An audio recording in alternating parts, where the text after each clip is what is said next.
What's going on, sports card collectors? It's a Monday.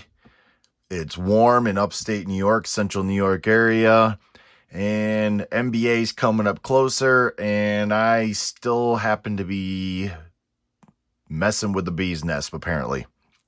So let me get this off my chest real quick, and then let's go into talk about some sophomores, rookies from last year that I'm looking at to have a big year this year.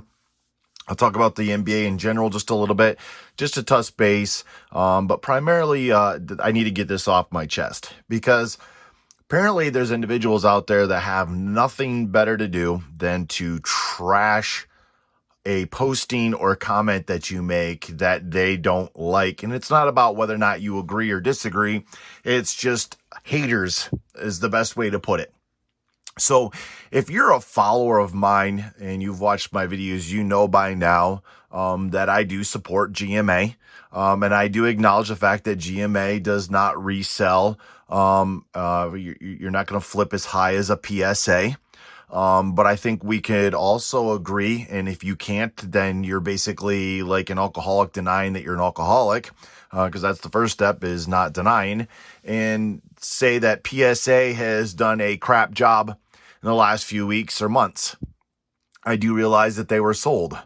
But if you have to go deliberately out of your way when I make a post of advertising my eBay store and responding back with GMA is trash and GMA comps, go check it out for yourself, is equivalent of raw, then I would say that you have a pretty lame life, that's how you have to respond, because the whole idea of hobby collecting is that you get the preference and choose what you want.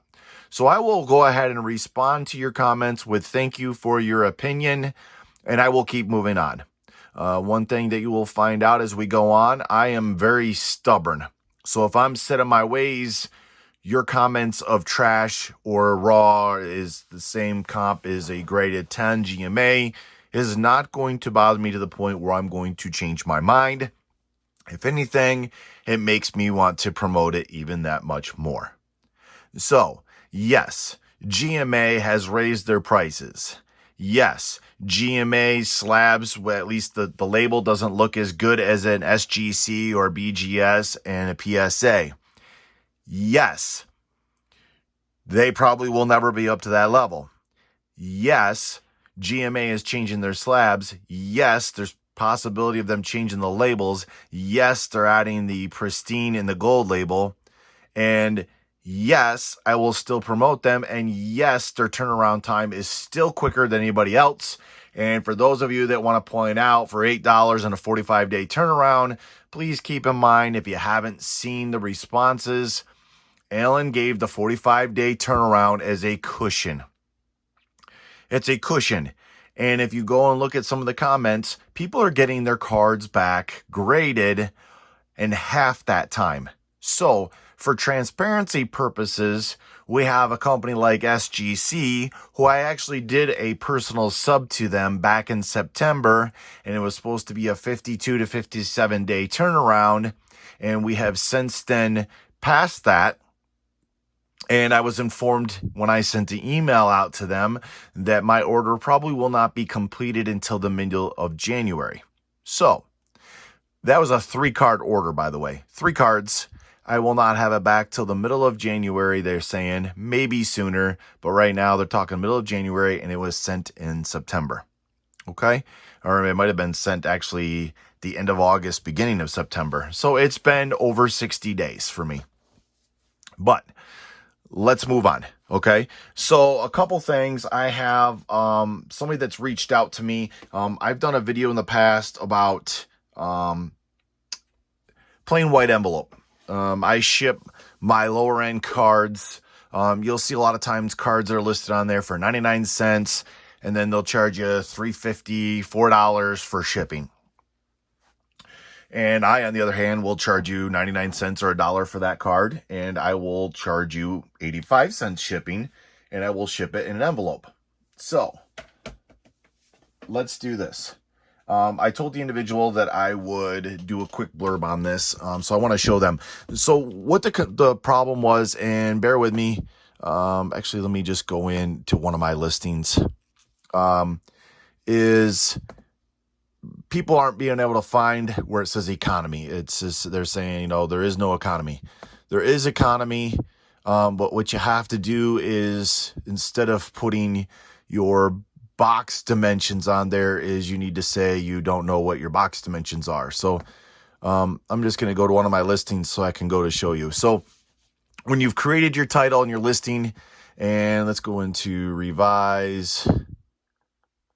And by the way, in case I forget to mention it any further, you have until 3 a.m., actually midnight Pacific time, so 3 a.m. Eastern Standard Time, to take advantage of our 15% off all our items in our eBay store for Cyber Monday. So 15% off. So if you're looking at anything on my store, there's over 1,300 cards on there. Some are graded, some are raw. Most of them are raw. And you want to get a deal, go ahead and purchase tonight before the time runs out. So I'm in here. You go through and you can do your categories and then your item specifics, and then you get cycle around here. All right, and then we get into our description, and then we get into our shipping. Now I have a eBay store, and I was just recently switched over to business policies, but it'll kind of give you the same idea. So if I clear out all this dimensions, under the older style there, it would be where you'd click on dimensions and then you'd hit the slide over to the right and it would say don't know the dimensions, and then it zeroes everything out. That's what you'd want to do. So you would zero all this out, and because I told you mine's on a business listings, if I go ahead and select here where it says first class, I already have it pre-set up in my business. I can go ahead to right here to economy, and it'll automatically, because I have it set up, put it at 85 cents. It'll zero out my so let me go to zero. Let me go to the economy. It's going to automatically convert that to 85 cents. My listing, I would put in here first class economy instead of, or I'm sorry, I'd put USPS economy and I'd get rid of first class. So the listing would show there. And then on the shipping also, it would show here that I'm doing USPS economy. And that'll automatically, and I'll even go save it here just so you can see. I'll update the listing. So it's a matter of, if you haven't converted over to the business policy, is when you go into the dimensions, hit the little slider, says that you don't know what it is. So it zeroes it out. And then you can go back up to the shipping choices, and you can go ahead and select economy. So let me go back to that same. So now I have the GMA 9 Rant, and it says economy shipping 85 cents. So that is, so an economy is slow boat. That would be put in the envelope, which I use stamps.com, which I have yet to do on that, but I can go on to stamps.com. I can print my envelope out with the stamp already on it and send it out. So it's a 50-cent stamp for one card. And then it's, 65 cents. Actually, I think I can still get away with 50 cents with two cards, possibly, depending on the weight. If not, it's 65 cents for two cards. So the 85 cents does cover some of my costs for the envelope and the paper that I use to fold it up in. So, yeah, so for me, it's business policy. I already have it set up. So if I hit USPS economy, it automatically puts the price in for me. For those of you that haven't switched over again, you still are going to go to your shipping details. And then when you go ahead and select your package type, which is usually up top here, you can go ahead and select, you don't know what your package type is, the little slider, and then go back to your shipping policy, and it'll give you the list of items. It'll have your economy will be up near the top section, and then your first class, and that will be the next section, then your priorities. Go ahead and select your economy, and then you would be all set, so that you can go ahead and apply a plain white envelope. And then when you select, and again, and hopefully it's not too confusing here, because I'm on business policies, I already have the 85 cent built in. If you don't have that, once you select the economy, off to the right here will be a box normally, and it'll let you put in how much you want to charge for the shipping. So if you want to charge 50-cent stamp, then put 50 cents in. If you want to do 85 cents or $1.25 or 99 cents, whatever, you could put that in the white box that's off to the right there. So let me just get this changed back around. All right, so hopefully that'll help with those that have tried to do the plain white envelope. I've had a lot of success with that. Again, for me, let me just grab a piece of paper here. What I have success is I do the number 10 envelope because it goes in my printer.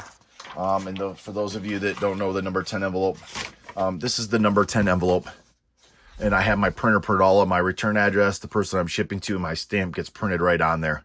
So, and then what I do is I have the 8.5 by 14 paper. And then what I do is I fold it up into sections as such. Let me just get that here. So it gives an extra layer of support. So I'll have it in the top loader. And let's just take a cheesy top loader. I'll have my blue tape on there to keep it closed. And then what I do is I will put the top loader here, tape, tape, tape, fold it, fold it, fold it, usually write thank you. And then I go ahead and I put it in the envelope, and then I'll put 2 pieces of packaging tape on there. So that's just a quick refresher on the plain white envelope. Hopefully that helps for you guys. The NBA, we got to touch some topics. I'm still big on last year's rookie from the 76ers, Matisse Thybulle. I still think that he's going to be a beast. Doc Rivers is there. I know they made some changes. They got rid of Josh Richardson and instead got Seth Curry. I honestly, my personal opinion, do not like that. Not taking away from Seth Curry's shooting, but he's shorter. Josh Richardson was a taller guard. I actually liked that better, in my personal opinion. But Doc Rivers has had a proven track record. Maybe not so much with the Clippers, but he does do pretty well with his coaching. So I'll be curious to see how that works with the 76ers. My next guy is, where's my list? Gary Trent Jr., Portland Trailblazers. He was coming on during the bubble. The guy can shoot the 3. He can play defense. So I look forward to seeing him, especially with trying to give Lillard or McCollum a break. He can step in there, especially with that Anthony Simons to assist while they get a breather. But right now I would have Matisse Thybulle, and then I would have Gary Trent Jr. Are my 2 sophomore picks so far. Now, I said in my video I'd give you 5. So my other pick for this year would be RJ Barrett. He kind of got a raw deal going to the Knicks. Really wasn't much supporting cast. I do like some of the moves the Knicks have made this offseason. Don't get me wrong. I'm not saying that they are now a playoff contender, but I think they will make it interesting. I think they'll be more competitive this year. And then the adding of Obi Toppin is going to help. So if they can get some production out of him, RJ Barrett's got 1 year under his belt. I think that he is definitely a top prospect coming out. Ooh, excuse me. Too much talking making me yawn. Sorry about that. But RJ Barrett coming out of college, he had the talent. I mean, he was in the shadows of Zion, but I think his skill level's there. So my Matisse Thybulle, Gary Trent Jr., RJ Barrett, those are my 3 guys right now that I picked. My other one is Rui Hachimura. And I think that's going to be dependent upon how John Wall is coming back. He's been out for 2 years. I actually really like John Wall. We already know what Bradley Beal can do. So I'm looking for Rui Hachimura. Excuse me. Excuse me. I apologize for that. I'm really counting on Rui Hachimura having a big year this year for his sophomore year, dependent upon how John Wall comes back and how his health is. So we got Matisse Thybulle, Gary Trent Jr., RJ Barrett, and Rui Hachimura. And then my 5th pick is actually going to be Kendrick Nunn. I know that the Heat re-signed Dragic, but we got to remember before he got put in the starting lineup in the bubble, Kendrick Nunn was the starting lineup. What he did play a little bit in the bubble, he showed some flashes that he can handle a load. I mean, they're already a young team anyways, but I just think that those 5 guys, excuse me, are who we're looking at. And I apologize, guys. I have no idea why all of a sudden I'm yawning.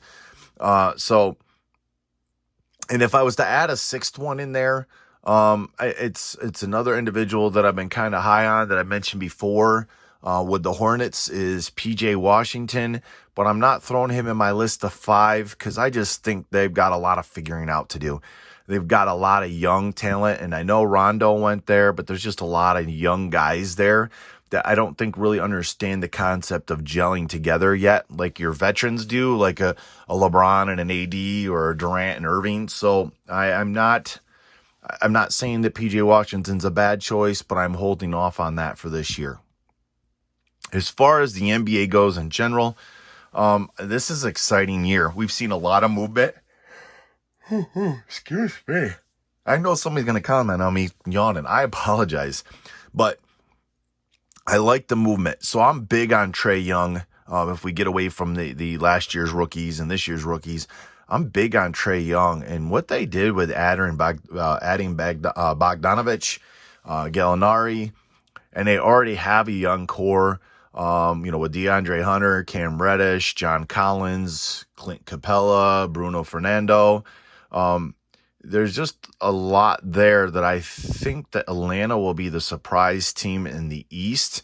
I actually think you're going to see Toronto drop down this year.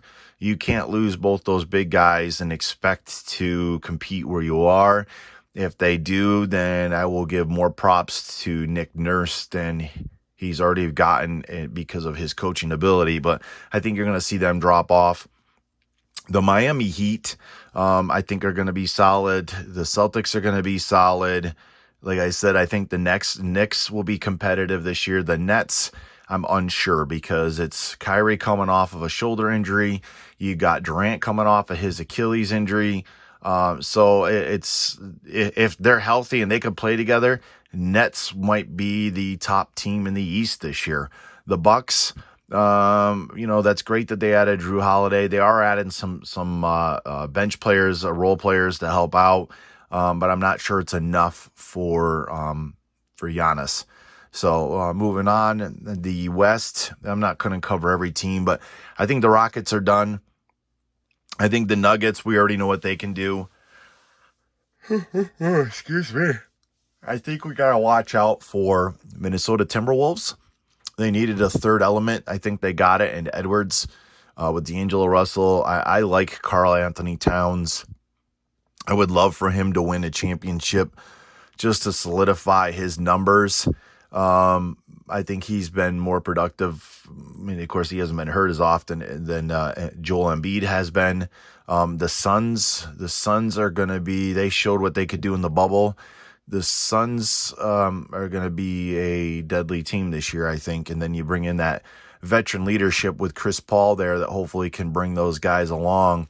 I'm looking for good things there. I think the Thunder is going to drop off a little bit, but it does give Shai Gilgeous-Alexander a chance now to make it his team and to bring them along.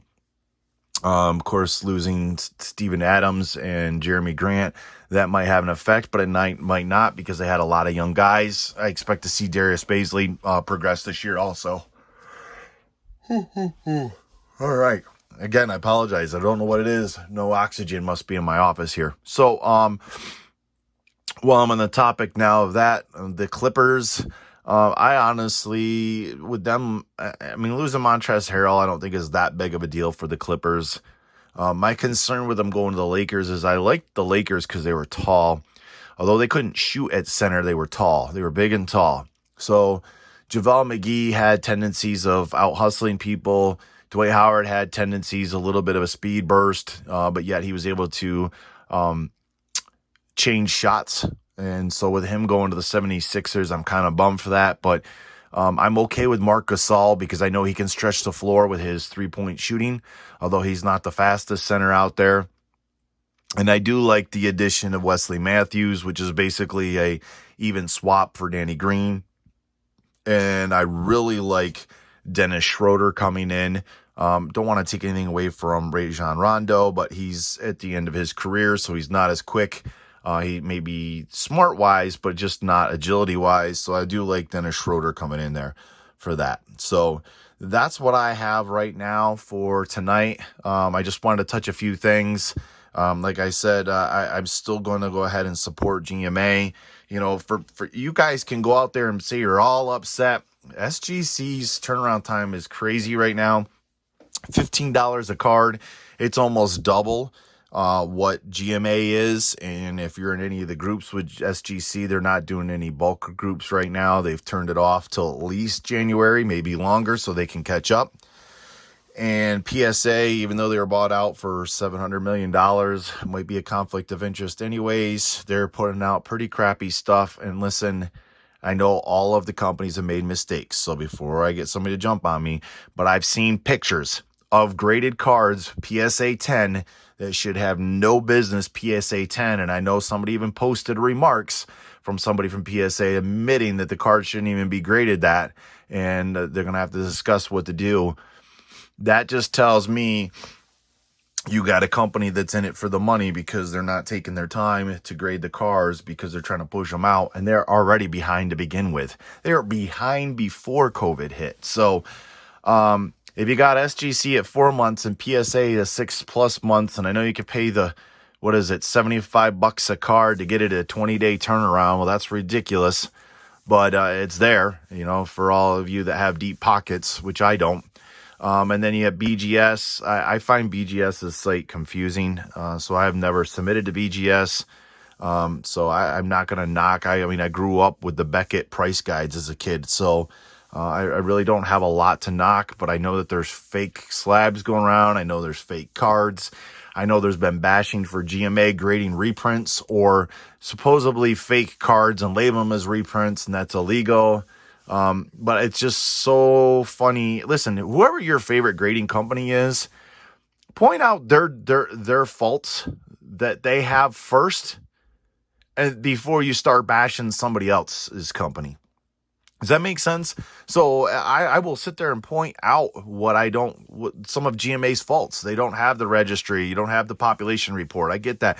Their label doesn't look as fancy. I do actually like their slabs. So their turnaround time's quick. But here's the thing. If you are a PSA loyalist, which we know there's a lot of them out there, no difference than Nike, Reebok, you know, whatever, Adidas, point out PSA's negatives first before you start bashing another company. And if you can't point out a negative for PSA, then you are definitely brainwashed and you are drinking their juice, because there is not a perfect company out there. And that's why it kills me when somebody says a GMA 10 is no different than a Raw.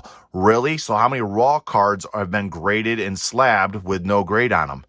It's a raw card. You don't know what you're going to get. And PSA and GMA, they've been proven right there. I mean, PSA's, is pretty strict. It has a different number on the back, but GMA is 60-40 front and back. Okay. So they're pretty strict, and there's still people out there thinking that GMA hands out all 10s. Well, if you want me to take you through my collection again, I'll show you I don't have all 10s. And if you want to go on YouTube or on Facebook, there's other people that will show you out there with their collection that they don't get all 10s. So people just need to get off their high horse.